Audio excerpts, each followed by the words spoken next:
Videography start कैसे करूँ, designing कैसे स्टार्ट करूँ, कैसे किसी को स्टार्ट करना चाहिए क्रिएटिव फील्ड? खुद के ट्रैवल वीडियोस बना रहे हो आप, खुद के व्लॉग बना रहे हो आप, बैठ के घर में एस्थेटिक्स कर रहे हो, सब बंद कर दो वो सब। मैंने आज तक कभी किसी को टेक्निकल क्वेश्चंस नहीं पूछे, because I never give priority to technical questions. Marathon नहीं है, स्प्रिंट नहीं है। आपका करियर का पहला स्टेप लेने जा रहे हो कोई कंपनी में काम स्टार्ट करने से पहले, आपको कंपनी के बारे में पता होना चाहिए, उसमें ट्रस्ट होना चाहिए। मुझे इतने लोग पूछते हैं मैं कौन सा कैमरा बाय करूँ, मेरे पास इतने पैसे हैं। मैं पूछता हूँ आपके पास कौन है जिनके लिए आप काम करोगे?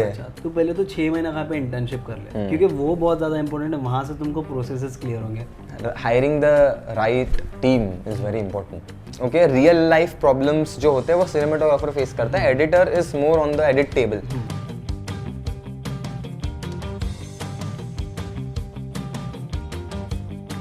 आपके काम को देख के मैं बहुत ज़्यादा इंस्पायर होता हूँ। मैंने सोशल मीडिया पर आपके इतने अच्छे अच्छे एडिट्स देखे, मुझे लगा ये बंदे से मुझे मिलना चाहिए और डिस्कस करना चाहिए, बिकॉज हमारी जो भी ऑडियंस है बहुत सारे बिगनर एडिटर्स है, वीडियोग्राफर्स है, डिज़ाइनर्स है। आपकी कॉन्वर्जेशन से लोगों को बहुत सारा नॉलेज मिलेगा। प्लीज़ कैमरे के लिए आप अपने बारे में थोड़ा सा इंट्रोडक्शन दे दीजिए। या सो हाय गाइस, आई एम संकेत पाटिल और मैं नियो मीडिया वर्क्स ये कंपनी का फाउंडर हूँ एंड इट्स बिन 5.5-6 years मैं ये फील्ड में हूँ, but 3 years that I am running this company and मैं I am an engineer. I have done my engineering from Pune and after that I didn't do any job, any company join नहीं किया, मैं बस फिल्म मेकिंग ही करता रहा and then या it is what. Film making कब, मतलब फर्स्ट टाइम आपको कब लगा कि हाँ मुझे वीडियो बनाने में इंटरेस्टेड है, ऐसा कुछ है? या सो मैं कॉलेज के 3rd year में था एंड कहीं तो मेरे माइंड में था डायरेक्शन, वीडियोस बनाना, ऐसा एक सेंस था। कुछ ना कुछ बनाता था किसी के वीडियोस देख के ऑनलाइन। बट देन मेरे एक फ्रेंड ने, उसके एक फ्रेंड जो एक फिटनेस कोच था, he recommended me to make his videos. तो तभी I used to hardly get any money. So पहला मेरा मोटिवेशन था मनी, कि मैं कुछ तो कमाऊंगा, चलो करते हैं इसे, ठीक है। मैंने ये नहीं सोचा कि कर पाऊंगा नहीं कर पाऊंगा, देख लेंगे, लेट्स देखते तो है क्या कर सकते हैं। और जब मैं वो बंदे से मिला, he is my very good friend actually अभी, उसने मुझे फॉरेन के वीडियोग्राफर्स और वहाँ के एथलीट्स, फिटनेस कोच जो है उनके वीडियोस दिखाए, which blew my mind. I mean वो ऐसे वीडियोस थे जो मैंने कभी देखे भी नहीं थे और मैंने सोचा भी नहीं था कि ये वीडियोस कहाँ से सीखने मिलेंगे। तो तभी मेरा मनी मोटिवेशन हट के मेरा मोटिवेशन ये बना कि भाई मुझे ये सीखना है, ऐसा वीडियो एडिट। मुझे नहीं पता मैं ऐसे क्या दूंगा, मुझे पैसे मिलेंगे नहीं मिलेंगे, बट मुझे ये सीखना है, मज़ा आ गया, इससे मैं मज़ा आएगा मुझे सीखने के लिए। तो मैं एक एक फ्रेम ब्रेक डाउन करके ऐसा किया होगा, ऐसा किया होगा, उनको फॉलो करने लगा, उनके BTS देखने लग गया, अगर कुछ स्टोरीज में डालते हैं। और मेरे मेंटल कैपेबिलिटीज़ के हिसाब से उसका ब्रेक डाउन करना स्टार्ट कर दिया मैंने। And then I applied to that person एंड वो तो शॉक ही हो गया, he was very happy, because तभी फिटनेस में ऐसे वीडियोस बहुत कम बने थे। लाइक फिटनेस को ये एंगल से इन वीडियोस लोगों ने नहीं देखा था। सो उसके सर्कल में भी मैं फेमस हो गया। और ऐसे धीरे करते करते मैं भी कुछ लोगों को अप्रोच करना स्टार्ट कर दिया and then I was like almost like one of the best videographers in fitness in India at one point. कि मतलब मैंने जो वीडियोस बनाना स्टार्ट किया वो नए थे for that fitness industry 5-6 years back, because पहले वीडियो एडिटिंग और वीडियो शूट थोड़ा ट्रेडिशनल वे से होता था। करेक्ट, लाइक 6 years पहले, इतना भी नहीं, बट ये इंडस्ट्री में स्पेशली नया था। सो उस वे में वो स्टार्ट हो गया। एंड देन कुछ लोग ऐसे भी होते हैं जो बोलते, उन्होंने देखा है मेरा फिटनेस वीडियो, तो बोलते कि मेरा ये बिजनेस है बट मुझे ऐसा वीडियो चाहिए, can you do it? Like हाँ ठीक है। तो वो भी मैं सीखता था और फिर दूसरे टाइप ऑफ इंडस्ट्रीज में भी काम आना स्टार्ट हो गया। So this is how it started. So आपने स्टार्टिंग तो फ्रीलांस से की थी, राइट? आपने लोगों के लिए काम किया। करेक्ट। बट बहुत सारे लोग होते हैं जो फ्रीलांस करते हैं और बहुत लंबे टाइम के लिए करते हैं एंड वो लोग कभी नहीं सोचते कि मैं एक कंपनी बिल्ड करूंगा। एंड आपने कंपनी कैसे बिल्ड की, इसके पीछे क्या स्टोरी है? ओके, सो सी दिस, आप जब काम करना स्टार्ट करते हो आपको एक पॉइंट के बाद बहुत चीज़ें क्लियर होना स्टार्ट होती है। ओके, सो एक लाइन आ जाती है between career and passion. Okay, so after may be 2 years मुझे कहीं तो वो लाइन दिखना स्टार्ट हो गई थी. I mean 3rd year 4th year pass out होने के बाद 1-1.5 साल मैंने एज संकेत पाटिल ही काम किया मेरे नेम के अंडर. मतलब तभी भी मेरे पास टीम थी, team in the sense friends थे जो मेरे साथ काम करते थे, बट मेरा ही नाम था. बट देन मुझे लगा कि मुझे फेम के लिए तो नहीं करना था कि मुझे मेरा नाम बड़ा करना है. जैसे Dabboo Ratnani is an example. He doesn't have a big company but still he is the finest photographer जिसके बहुत सारे कनेक्ट्स हैं इन इंडस्ट्री. बट मुझे वो नहीं करना था because number 1 I was not a fame hunger. उसका हंगरी नहीं था मुझे फेम का. एंड देन मुझे पता था कि मैं अकेले नहीं कर सकता हूँ ये सब. ये बहुत बड़ा इंडस्ट्री है, इसमें अकेले काम करके नहीं होगा. You will need a team. And मुझे टीम के साथ ही आगे बढ़ना है, मुझे अकेले नहीं जाना है बिकॉज मैराथन ही है, स्प्रिंट नहीं है. सो तब मैंने टीम बनाना स्टार्ट किया, from friends to actually hiring people. First hiring हुआ था जब स्टोरी डाल के बहुत सारे लोग आए थे. हर एक का इंटरव्यू लिया था, 50-60 लोग आए थे. कैसा एक्सपीरियंस था पहली बार किसी का इंटरव्यू लेने का? सो आई वॉज वेरी कॉन्फिडेंट मुझे कौन चाहिए, because me coming through that phase and मुझे पता है कि मैं कहाँ से कहाँ आ सकता हूँ जस्ट बिकॉज ऑफ विजन. मुझे पता है कि मुझे किस में क्या देखना है. सो हम तो पहले देखते थे कि ये क्यों आ रहा है काम करने के लिए, ये बस सीखने आया है या इसको सच्ची मतलब सीख के बस सीखेगा जाएगा, वो रीज़न के लिए आया है, इसको कुछ काबिल है इसमें और इसको कुछ प्रूव करना है, उस चीज़ के लिए आया है. तो वो मुझे पता था और मुझे समझता था कि ये बंदा कैसे काम करेगा या फिर ये क्या कर सकता है. और मैंने आज तक कभी इंटरव्यूज़ में I have taken hundreds of interviews, मैंने आज तक कभी किसी को टेक्निकल क्वेश्चंस नहीं पूछे because I never give priority to technical questions. अगर एक टेक्निकल नॉलेज वाला बंदा डेडिकेटेड नहीं है, पंचुअल नहीं है, हार्ड वर्किंग नहीं है एंड क्रिएटिव नहीं है, देन उसके स्किल्स का कोई फायदा नहीं. हमारे बहुत सारे व्यूवर्स हैं जो कि वीडियो एडिटिंग सीख रहे हैं, डिज़ाइनिंग सीख रहे हैं या फिर वीडियोग्राफी सीख रहे हैं. सो आपने इतने लोगों का इंटरव्यू लिया एंड वो लोग भी बहुत जगह पे इंटरव्यू के लिए जाते हैं, रिजेक्ट हो जाते हैं. तो क्या मेन रीज़न होता है कि लोग रिजेक्ट करते हैं? See, not only in this field but anyone who's giving any interviews to a creative business, my take is that be very genuine कि आपको क्यों ज्वाइन करना है. बिकॉज अगर कोई बंदा है जो बोलता है कि मैं आपके कंपनी में बहुत जितना आप बोलो उतना काम करूँगा बट मुझे पता है ये 2 महीने में जाएगा. अगर वो बोलता था कि मैं सिर्फ 2 या 6 महीने के लिए आया हूँ, मैं उसको ले लेता था. और मेरे पास ऐसे प्रोजेक्ट्स है जो सिर्फ 6 months के लिए है and I would have hired him. May be उसका माइंड चेंज होके he could have ऐसे. so number 1 is be genuine कि आपको क्यों ज्वाइन करना है. Second, you need to know कि आप किस कंपनी में ज्वाइन कर रहे हो. बिकॉज मैं जब पूछता हूँ कि वाई न्यू मीडिया, मुझे आंसर से ही समझ जाता है इनको कुछ नहीं पता, बस इन्होंने एक पोस्ट देखा और ये आ गए. जॉब ये क्रिएटिव फील्ड है. आप आपका करियर का पहला स्टेप लेने जा रहे हो कोई कंपनी में काम स्टार्ट करने से पहले. आपको कंपनी के बारे में पता होना चाहिए, उसमें ट्रस्ट होना चाहिए, आप खुद को रेजोनेट करना चाहिए कि मैं यहाँ पे काम करके मैं मेरे विजन को भी जुड़ रहा हूँ, ना ही बस वो कंपनी को काम करके दे रहा हूँ और उसका ग्रोथ है रहा है, बट मैं मेरा भी ग्रोथ देख रहा हूँ और वो हो रहा है. सो ये थिंग्स क्लियर होने चाहिए रादर देन टेक्निकल नॉलेज. आप मेरा ये काम है, मेरा ये काम है, मेरा ये काम है, बट इफ़ वो काम मेरे कंपनी में आप कर नहीं पाओगे तो कोई फायदे का नहीं. So video editing, videography, video editing में हर 3-4 महीने में कुछ नई चीज़ आ रही है. सो आप कैसे अडॉप्ट करते हो और कहाँ से सीखते हो? बिकॉज एज ए लीडर आपकी रिस्पॉन्सिबिलिटी कि आप परफेक्टली उसको गाइडेंस दो अपनी टीम को. See, I have seen people जो एक पॉइंट पे नंबर 1 थे but then they didn't maintain their position and they came down. Not only in this industry but any industry. Okay, वो क्यों होता है? Because वो एज के जब निकल जाते हैं तो वो एज के ट्रेंड्स को भी छोड़ देते हैं. उन्हें लगता है कि अभी उन्हें इस इंडस्ट्री के टेक्निकल्स को फॉलो नहीं करना, अभी इन्हें सिर्फ आई मीन सॉफ्ट स्किल्स पे ध्यान देना है कि नेटवर्किंग, कम्युनिकेशन ये है, बट ये सब मिस हो जाता है. So let's say I am running this company, आज से 10 साल बाद मैं एक पोजीशन पे हूँ और मुझे नहीं पता कि अभी क्या एडिटिंग बेस्ट चल रही है, कौन से ट्रेंड्स चल रहे हैं. रहते हैं बिकॉज पीपल फॉलो ट्रेंड्स. कुछ चीज़ें अभी जो बहुत कैजुअल हो गए वो 2 साल पहले करने के लिए वो चीज़ 2 साल पहले बहुत ज़्यादा हाइप थी कि वाव ये कैसे किया इसके ये एडिट्स में। सो ये चलते रहता है, बढ़ते रहता है, and if I am not sound to it then मेरे लिए वो चीज़ अच्छी नहीं है। बट आपको पता कैसे चलता है कि हाँ ये मार्केट में Instagram, social media, you know, young people are always my inspirations, because आज मैं जो एडिट कर रहा हूँ, शूट कर रहा हूँ, एक 19-20 साल का लड़का कर रहा है, and it is possible because ये इंडस्ट्री, कोई भी इंडस्ट्री ऐसे ही बढ़ेगा। आपने जो 5 साल पहले किया है वो बंदा उसके 5 साल पहले ही कर चुका होगा।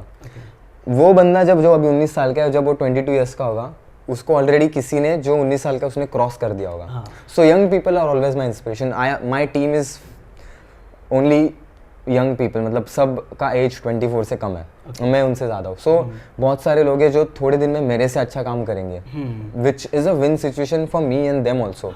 सो मैं ऐसे कभी नहीं मानता हूँ कि मैं, अगर मुझे वो चीज़ नहीं आ रही है तो वो मेरे लिए अच्छी नहीं है, बट आई शुड नो, मैं टेक्निकली साउंड होना चाहिए कि हाँ ये ऐसा ट्रेंड है, मुझे नहीं आता है बट आई नो कि ये ऐसा होता है, ये ऐसा होता है।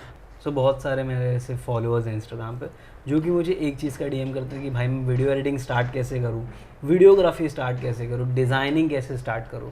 सो कैसे किसी को स्टार्ट करना चाहिए क्रिएटिव फील्ड में?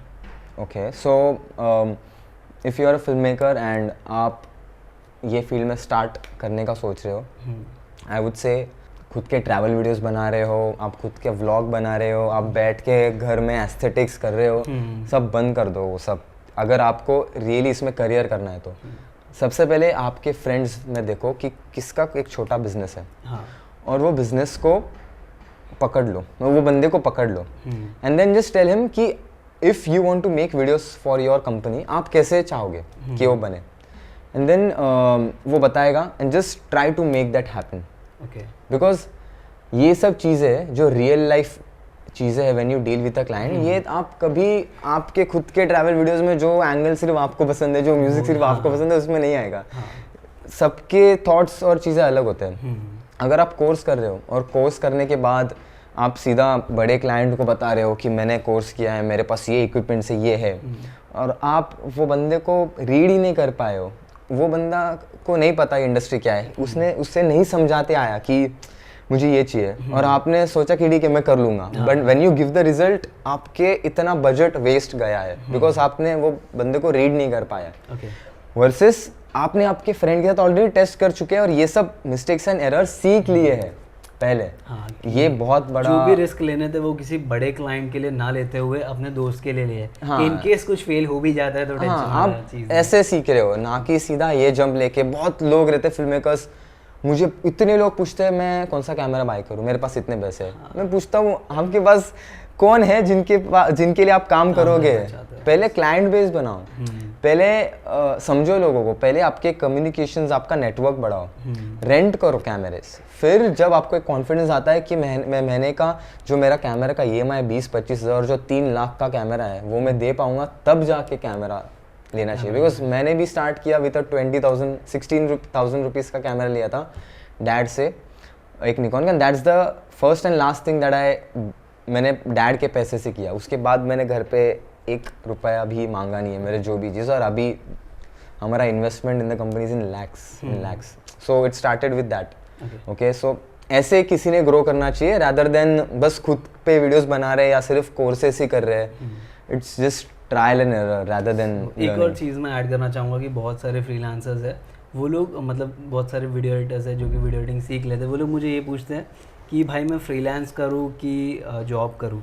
सो आपका क्या प्रेफरेंस है? क्या, बिकॉज फ्रीलांस में आपके पास बहुत सारे स्किल्स होने चाहिए, लोगों को कन्विंस करने की स्किल, बात करने की स्किल, साथ में बहुत सारी सॉफ्ट स्किल, मेल कैसे ड्रॉप करना है, इनवॉइस बनाना, बिकॉज वो एक अकेले का पूरा बिजनेस रन करने जैसा है।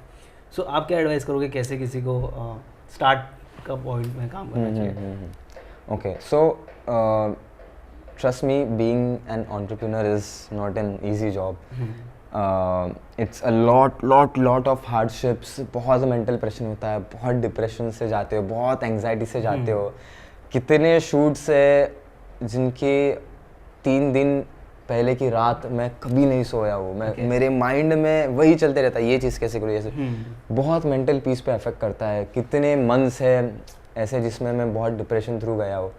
It's not a flex to be an entrepreneur, to be honest. बहुत सारी चीज़ें हैं जो आप जब पैर डालते हो पानी में आपको समझता है कितना गहरा पानी है। सो अगर आप ये रिस्क ले सकते हो, अगर आप एक इंट्रोवर्ट नहीं हो, एक एक्सट्रोवर्ट हो, आपको पता है कि आप ये कर सकते हो, आप में वो रिस्क टेकिंग कैपेबिलिटी है, तो आप फ्रीलांसर या एंटरप्रेन्योर बनाओ। मैं ऐसा नहीं बोल रहा हूँ कि फिर जो बचे कुचे लोग हैं आप लूजर हो, आप जॉब करो, इट्स नॉट दैट, ओके। जैसे मैं हमेशा बोलता हूँ कि फाइनली आप जो आर्ट कर रहे हो उसमें अगर आपको हैप्पीनेस मिलता है तो इट डजेंट मैटर आप एक कंपनी के अंडर काम कर रहे हो या खुद का कर रहे हो, इट्स जस्ट कि आपका ग्रोथ हो रहा है and you are happy with what you are earning and you are learning each and every day, and आप जो वर्क कल्चर में काम करो it's very healthy, that's it. Okay, so जब भी मुझे कोई ये पूछता है कि भाई मैं कैसे स्टार्ट करूँ, तो मैं उसको सजेस्ट करता हूँ भाई तो पहले तो 6 महीने कहाँ पे इंटर्नशिप कर ले, क्योंकि वो बहुत ज़्यादा इंपॉर्टेंट है। वहाँ से तुमको प्रोसेसेस क्लियर होंगे, बिकॉज डायरेक्टली तुम जब काम मांगने जाओगे तो तुम्हें नहीं पता इंडस्ट्री कैसे वर्क करती है। सो क्या ये भी परफेक्ट वे है? या आई थिंक इफ़ यू, अगर आपका रास्ता थोड़ा भटक गया, आपको पता नहीं कैसे स्टार्ट करना है, you really should join a good company, because the values and the learnings that you learn from someone who is already failed is the best. I have failed so many times and I try that मेरे team members वो चीज़ में fail नहीं है, मैं उन्हें बहुत डांटता हूँ जब वो फेल होते हैं, और मैं उन्हें पहले से बताता हूँ तेरा ये होने वाला है, बिकॉज ये 5-6 साल का एक्सपीरियंस कोई शेयर कर रहा है और वो आपको सीखने मिल रहा है, वो आपको खुद आप वो गड्ढे में गिरने से बचा के आपको बता रहा है कि ये रास्ते से मत जा, यहाँ गड्ढे यहाँ से जा। So that's the best way to learn is by joining a company. And अगर आपको लग रहा है कि अच्छा चल रहा है सब, देन कंटिन्यू, नॉट नेसेसरी कि आपको उसके बाद वहाँ से जाके फ्रीलांसिंग ही करना है, okay. If as I said learning, earning and growing, ये 3 चीज़ें आपके लाइफ में आ रही है, then any way is possible. So doing internship and is really good option। New media के मैंने वीडियोस देखे हैं, yeah। आप लोग की एडिटिंग तो बहुत अलग लेवल पे, नेक्स्ट लेवल पे, बट मैं ये पूछना चाहूँगा बैकएंड में क्या प्रोसेस होता है कि मतलब जब भी आप लोग वीडियो शूट करने जाते हो या एडिट करने जाते हो, उसको विजुअलाइज पहले करते हो चीज़ों को, क्या प्रोसेस होता है वो मैं जानना चाहता हूँ। So it starts with client coming to me and telling me कि मुझे ये वीडियो चाहिए, मुझे मेरा ये प्रॉब्लम है, okay. then we ask, we do a lot of research and study कि फिलहाल तो मैं ही कर रहा हूँ ये, मतलब it's not a team who is doing this, पहले मेरा ही काम होता है, बिकॉज मैं आई थिंक क्लाइंट को समझना फिलहाल मेरे कंपनी में मेरा काम है। सो मैं समझ लेता हूँ कि इसे क्या चाहिए, इसे किस लेवल तक चाहिए, कितना पैसा है सच्ची डाल सकता है ये चीज़ में, ये सब रिसर्च चलता है। And then when it's actually you convert the client, then एक स्क्रिप्टिंग फेज आता है जहाँ पे आप क्लाइंट को एक कॉन्फिडेंस देते हो कि उन्हें जो चाहिए ये बंदा कर सकता है, ओके। मुझे पता है कि मैं काम कर सकता हूँ, इट्स डजेंट मैटर, आपको सामने वालों को प्रूव करके देना है कि आप ये कर सकते हो। It doesn't matter you are an entrepreneur, even if it's my team member, उसे मुझे कन्विंस करना है कि ये एडिट है जो नया है, मैं आज तक नहीं किया बट मैं कर सकता हूँ। He has to convince me, मुझे पता नहीं वो कर पाया नहीं, but you have to sell yourself, okay. So convince करना है स्क्रिप्ट के थ्रू, आइडियाज़ के थ्रू, एक डेक के थ्रू कि ऐसे ऐसे शॉट्स लेंगे, मेरा ऐसा विजन है, ऐसा विजन है, you have to really sell yourself. उसके बाद क्लाइंट जब कन्विंस होता है तब एक्चुअली वो पैसे देता है, तब तक आपके पैसे तो आए नहीं है, आप बस बता रहे हो, कॉन्फिडेंस दे रहे हो। स्क्रिप्टिंग होता है, फिर एक्चुअल स्क्रिप्टिंग होता है जहाँ पे एक्चुअल्स ये मॉडल या फिर ये लोकेशन है, अगर इवेंट है तो हम ऐसे इंट्रोड्यूस करेंगे, स्टोरी लाइन ऐसा रहेगा। उसके बाद शूट डे आता है, शूट डे पे hiring the right team is very important. बहुत लोग सोचते कि मैं ये करवा लूँगा, ऐसा नहीं होता है, you have to really hire the right team, ये सब भी आता है। देन शूट डे पे 50% डिसाइड होता है कि एडिट कैसा बनेगा, इट्स नॉट दैट कि एडिट टेबल पे आ गया और सब मैजिक वहाँ पे होता है, ओके।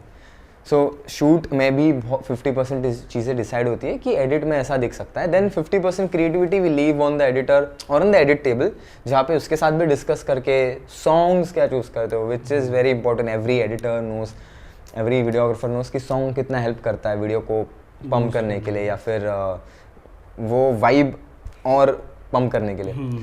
सो सॉन्ग डिस्कशंस होता है and then story flow discuss होता है। देन एडिटर का काम है कि जो ये डायरेक्शन दे रहा है मुझे, वो मैं उसको चेरी ऑन द केक कैसे करूँ, उसका सिर्फ बेस है, पर उसको मैं फ्लेवरिंग कैसे करूँ, वो काम एडिटिंग में होता है। सो आप अपने एडिटिंग प्रोसेस में कौन कौन सा सॉफ्टवेयर यूज़ करते हो? आई थिंक आज हम ऐसे टाइम और एरा में जहाँ पे Adobe is the leader and I would say 70% of the industry is using Adobe Premiere Pro and बाकी लोग फिर DaVinci Resolve करके सॉफ्टवेयर है वो यूज़ करते हैं। Lot of people are starting to shift on it, but why me or my team or some of the people don't prefer to shift is because it takes a lot of time for you to stop your work, learn something new, उसके templates ढूंढो, उसके LUTs ढूंढो, उस पे चीज़ें सीखो। rather than if आपका काम अच्छे से चल रहा है एक सॉफ्टवेयर पे then let's go on, as long as you don't feel the need of changing the software rather कि बस देख रहे कि हाँ इसने चेंज किया कुछ नया, हाँ मैं भी चेंज हो जाऊँ, नहीं जरूरी नहीं है कि हर बार चेंज करो, बिकॉज टूल तो टूल है, आप उसको कैसे यूज करते हो वो ज़्यादा इम्पोर्टेंट है। जैसे कि बहुत सारे मतलब वीडियो एडिटिंग में भी बहुत अलग अलग टाइप्स हैं, वेडिंग्स हो गए, इवेंट्स हो गए, सो आई थिंक एडिटर को सारी चीज़ों के बारे में पता होना चाहिए कि उसको एक में एक्सपर्ट ही करनी चाहिए कि चलो मैं वेडिंग के वीडियो एडिट करूँगा वो मैं बेस्ट करूँगा कि सारे वीडियो। या सो गुड क्वेश्चन एक्चुअली। सी इसका मैं ऐसे आंसर नहीं दे सकता कि आप सिर्फ इवेंट्स करो okay, because it depends on what the emotion vibe of the video is, okay? So let's say an event video and a wedding video is can be similar, okay? Because दोनों में story line है, दोनों में ऐसी चीज़ हुई है जो आपके कंट्रोल में नहीं है, वो हो गए और आपको आपके पर्सपेक्टिव से दिखाना है, okay? So but अगर आप एक रियल इस्टेट वीडियो एडिटर हो और आप सीधा वेडिंग कर रहे हो then that's not possible। फिर आप सिर्फ आपको बस काम करवाना है और पैसे बैंक में भरने हैं इसलिए आप कर रहे हो। सो नीश होता है, नीश में भी थोड़े और डीप जा सकते हो, but if you want to keep yourself थोड़ा फ्लेक्सिबल तो you can do events also, weddings also.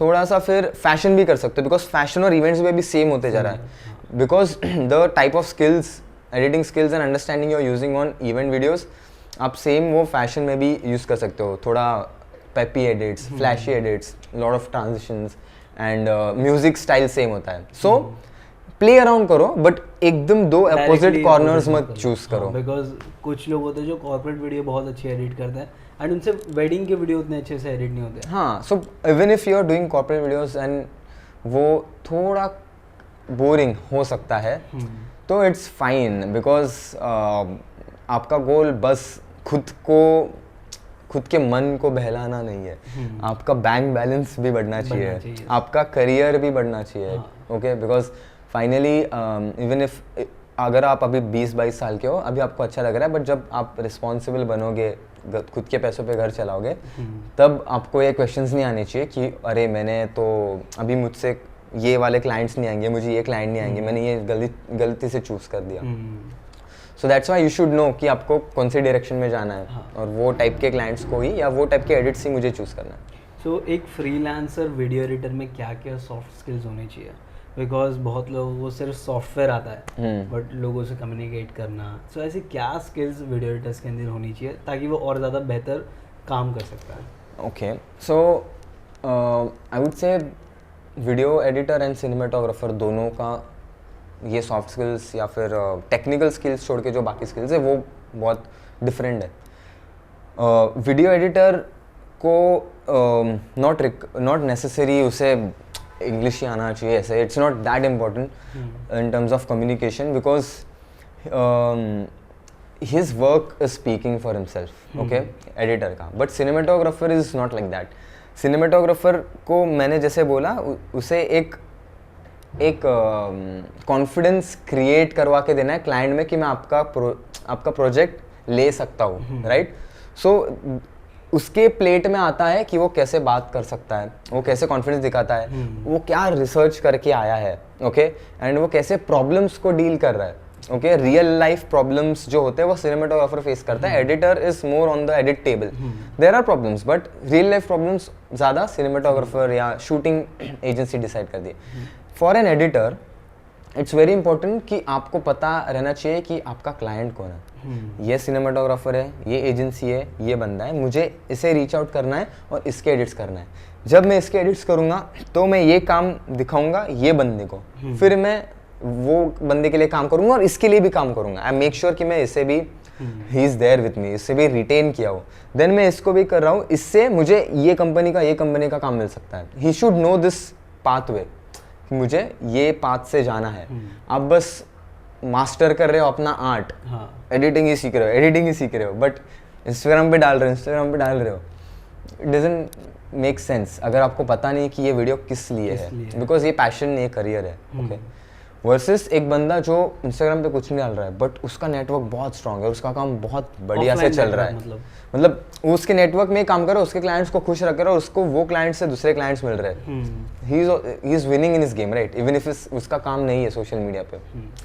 So two different cases. Quality important है कि क्वांटिटी इंपॉर्टेंट है? Because as a video editor के पर्सपेक्टिव से मैं बात कर रहा हूँ, बहुत सारे वीडियो एडिटर्स हैं जो कि बहुत लो प्राइस पे काम करते हैं एंड मल्टीपल काम करते हैं, एंड बहुत सारे वीडियो एडिटर्स हैं जो हाई चार्ज करते हैं बट 2-3 ही काम करते हैं। लॉन्ग टर्म के लिए कौन सा परफेक्ट है? Okay, so I know a lot of videographers जो जस्ट काम लेने के लिए बहुत कम पैसे में हाँ बोल देते हैं। Okay, so for these people I would like to say that आप एक ट्रैप में फंसते जा रहे हो, बिकॉज आपने एक बार वो रेट बता दिया, आप वो रेट से ज़्यादा उस बंदे को या उसके सर्कल को चार्ज नहीं कर सकते हो। So it's very important to pick किसके लिए काम कर रहे हो, उसको क्या रेट दे रहे हो। बस यही इंपॉर्टेंट नहीं है फिर कि हम उसको बोल दिया हाँ मैं इतने 1000 लेता हूँ, आपको काम नहीं मिलेगा। वेरी स्मार्टली आपको उनको ये भी बोलना है कि ठीक है मैं आपका कम करता हूँ बट ये सो दैट नेक्स्ट टाइम आप एक लेवरेज छोड़ रहे हो वो रेट बढ़ाने के लिए। जो सर्विस का रेट वो डिसाइड कैसे करे? कोई अगर न्यू इंडस्ट्री में आया है उसको तो नहीं पता होगा क्या इंडस्ट्री का रेट है, तो पता कैसे करे? सो बहुत लोग बोलते हैं कि मार्केट रेट ये है तो मैं ऐसे करूँगा। ऐसा एक मार्केट रेट करके एक टर्म चलता रहता है, ठीक है, कि ये मार्केट रेट है एक दिन के शूट का, ये मार्केट रेट है एक एडिटर का for a full time job. But I would say let's say you are coming to me, okay, और आप मुझे बोल रहे हो कि मैं 10 रुपये चार्ज कर रहा हूँ आपके एक दिन के शूट के लिए। okay. आप 10 रुपये करो, ठीक है, बट मुझे कैसे पता उस चीज़ की वैल्यू 10 रुपये, अगर आपने तो मेरे लिए काम ही नहीं किया। हाँ, दो केसेस हैं। आप बोल रहे हो ठीक है गेट लॉस्ट, मैं मेरा 10 रुपये रखूँगा, मैं दूसरे को पकड़ लूँगा, और मुझे पता है नहीं यार मुझे ये बंदे के लिए एक्चुअली काम करना है बिकॉज मुझे पता है he can open a lot of doors to मी।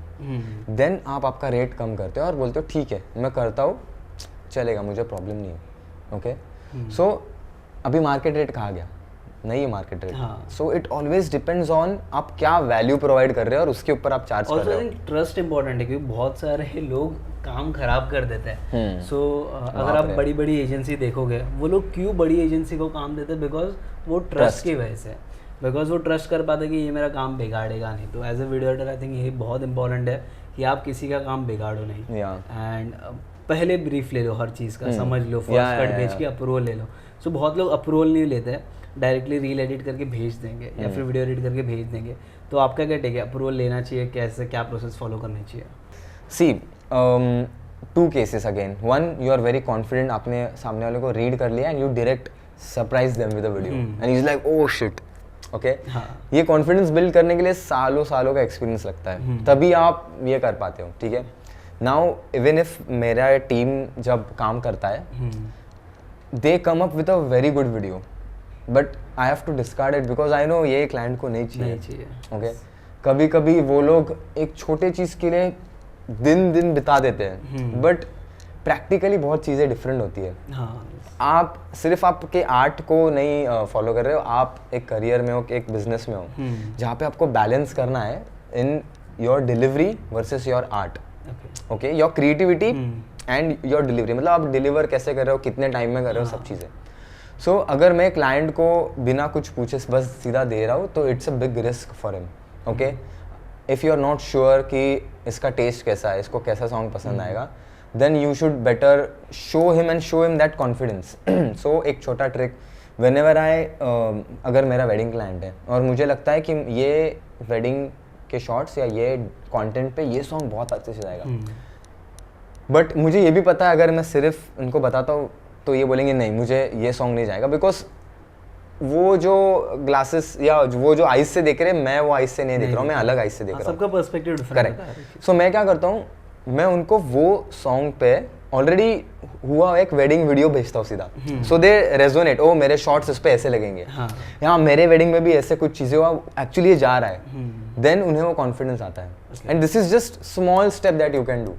बहुत सारी चीज़ें रहती है जो आपको उन्हें समझा के देनी होती है, दैट मैं ऐसे ऐसे कर रहा हूँ बिकॉज मुझे ये चीज़ें लग रही है. ओके, इससे क्या हो रहा है, एक मतलब आपका टाइम भी बच रहा है कि आप एक ही बार में जो सॉन्ग यूज़ करोगे या जो वॉट एवर फ्लो यूज़ करोगे वो you are selling that.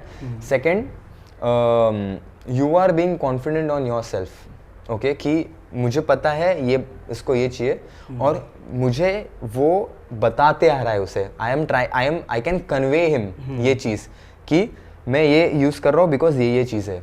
Okay, so it's always better to keep the client in loop कि मैं ऐसे ऐसे चीज़ें कर रहा हूँ, ऐसे ऐसे, plus give him the confidence. या फिर क्लाइंट बोल देगा नहीं मुझे ये सॉन्ग चाहिए और आपको फिर करना ही पड़ेगा यूज और काम अच्छा नहीं होगा. It's a loose situation for them also कि इनको बेस्ट नहीं मिल रहा है, एंड फॉर यू ऑल्सो कि आपको एक एवरेज वर्क आपके पोर्टफोलियो में ऐड हो रहा है.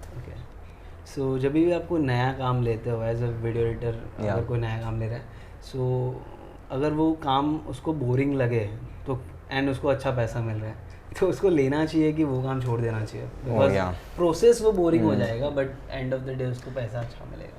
Depends on what stage your business or your career is in that point of time. Agar if it's a new client and you know that he can be a good asset to me, ये मेरे लिए एक अच्छा asset बन सकता है, then even if वो boring हो, आप उसको you should go for it. Okay? अगर आप आपके college days में हो, आपके very early 20s में हो और आपको स्टिल आपके आर्ट पे काम करना है और आपको डिस्ट्रैक्ट नहीं होना है कि कोई दूसरा काम उठा के कोई दूसरा प्रोजेक्ट लेके मैं बस एक बोरिंग काम कर रहा हूँ, then you can skip it. But if you know that ये एक हैबिट ना बने, प्लस आप एक ऐसे पॉइंट ऑफ टाइम पे हो जहाँ पे आपके पे डिपेंडेंट लोग हैं जिनको आपको पे करना है, या ये आप ऐसे पॉइंट ऑफ टाइम पे हो कि आपका घर चल रहा है इस पे, then you should avoid this things and you should understand that not every day is a happy day. There are ups and downs and there are days जहाँ पे आपको कुछ चीज़ें आपको नहीं पसंद आती वो भी करनी पड़ेगी. But this is how a life of a creator is, that हर दिन ऐसा नहीं होता है कि उसे वो खुशी मिले काम करते हुए. कोई दिन उन्हें करना पड़ता है and it's fine, it's a process. So मेरा एक लास्ट क्वेश्चन है, आपने ये न्यू मीडिया बिल्ड किया तो बहुत सारे लोग हैं जो अभी अपनी कंपनी के इनिशियल स्टेज में होंगे, क्या चीज़ें उनको एडवाइस करना चाहोगे कि ये चीज़ों का ध्यान रखना ताकि आपकी लाइफ थोड़ी सी इजी हो जाए? टू बी ऑनेस्ट फिर तो ये बहुत लंबा हो जाएगा बिकॉज इतनी सारी चीज़ें बट 2-3 अगर आप point. I understand. Okay, see most of the things तो हमने ये पॉडकास्ट में ही कवर कर लिए, but like to summary I would say never end any relation with your client, और even if you are a person who is working for a company, वो company के ओनर या वो कंपनी के लोगों के साथ या आपके क्लाइंट के साथ कोई रिलेशन कभी बैड वे में एंड मत करो, because I have learn this a hard way. मैं सोचा कि मुझे ये बंदा ये क्लाइंट का काम नहीं है और आई वाज लाइक ठीक है, I don't care, you just get lost and I don't want to do your work. But then बाद में रियलाइज़ हुआ दैट कहीं तो I needed his connect to someone और मुझे उसी के सर्विस का ज़रूरत पड़ा and I couldn't go through him. And ये इतना छोटा वर्ल्ड है ना कि हर एक किसी ना किसी से कनेक्ट हो ही जाता है. सो यू नेवर नो कि ये छोटे से छोटा बंदा जो 3 महीने का इंटर्नशिप के लिए आया है और आप उसको यार तेरा काम नहीं पसंद है तू जा, वर्सेस आप उसको समझा रहे हो या उसको एक और मन दे रहे हो सीखने के लिए. So it's very important to end any relation with anyone in this career in a good way. This is one. Second is यार हार मानना ना बहुत कॉमन हो गया आजकल. You know like young people, gen Z, they do something then they change the thing, then ये इसमें जाते उसमें जाते हैं. ऐसा मत करो. I mean if you think कि आपको ये पसंद है, just keep on doing that. Okay, एक फेलियर, 2 फेलियर, 50 फेलियर, 100, 1000 फेलियर आते रहेंगे. ओके, आपको पता है आपको ये चीज़ पसंद है, so just keep and doing that. Sitting here on the sofa and saying this and someone जो सुन रहा है ये हेडफोन पहन के सुनेगा, बट आई नो वापस वो जाके वही करेंगे. इट्स वेरी इजी टू सुनने के लिए बहुत अच्छा लगता है. ओ वाओ ये रील देखा मोटिवेट हुआ मैंने फ्रेंड को भेजा. बट आप जब करने जाते हो ना तब कुछ नहीं होता है किसी से. आप फेल होते हो और आप वो चीज़ें जो आपने सुनी है वो नहीं फॉलो होगी. कि मैं इस तारीख को वीडियो एडिट दे दूंगा या ये शूट करके ये दे दूंगा, एंड मोमेंट पे वो लोग नहीं कर पाते. तो कभी आपके साथ ऐसा हुआ कि आपने भी फेक कमिटमेंट कर दी कि भाई मैं दे दूंगा बट मैं नहीं डिलीवर कर पाया किसी रीजन की वजह से? कभी हुआ क्या है, हर रोज होता है. ओके. हर रोज. See it's an art that you are giving. Okay. And art doesn't have a deadline to be honest. But doesn't mean हम आप मैं क्लाइंट को ये कॉन्ट्रैक्ट में लिख रहा हूँ art doesn't have a deadline. Okay. That's not possible. But a client should also understand that होता है आगे पीछे. बट व्हेन मुझे समझ में आता है कि ये क्लाइंट को ये एडिट सच्ची ये टाइम पे चाहिए, then I make it possible anyhow. But then कुछ एडिट्स होते हैं जो मुझे खुद से लगता है कि नहीं यार ये मैंने इस पे नहीं टाइम दिया, मुझे थोड़ा और टाइम चाहिए. Then I request the client कि can I get some more time. rather I think client आपको पूछे कि मेरा वीडियो हुआ कि नहीं, उससे पहले आप उनको बता दो कि मुझे एक और yes, so I think ये सबसे इसमें भी एक वे है to maintain that relation and to convey that. Okay. अगर आप वो आपको कॉल कर रहा है और आप सोच रहे हैं यार नहीं मैं इसको अच्छा बना के दे ही देता हूँ, सीधा मंडे को बताता हूँ, तो फिर आपका गलत इंप्रेशन बन रहा है ना उसके सामने कि आप उसके कॉल इग्नोर कर रहे हो. मे बी आपको वो 2 मिनट का कॉल बहुत टफ जाएगा, बट देन फाइनली आप जब वीडियो भेजोगे ही विल बी हैप्पी और वो आपको वापस काम देगा. So keep your client in loop. अगर लेट हो रहा है तो इन्फॉर्म करो, और लेट जो हो रहा है, जो टाइम से लेट हो रहा है वो एक्स्ट्रा दिख के आना चाहिए वो एडिट में या वो काम में कि सच्ची इसने थोड़ा टाइम लेके उसमें अच्छा करके दिया. अगर लेट करके वो एवरेज काम दे रहे हो then be ready for that downfall. ठीक है. तो थैंक यू सो मच भाई, आपने इतना नॉलेज शेयर किया. काफ़ी इंटरेस्टिंग इनसाइट्स लोगों को मिले होंगे इसकी वजह से.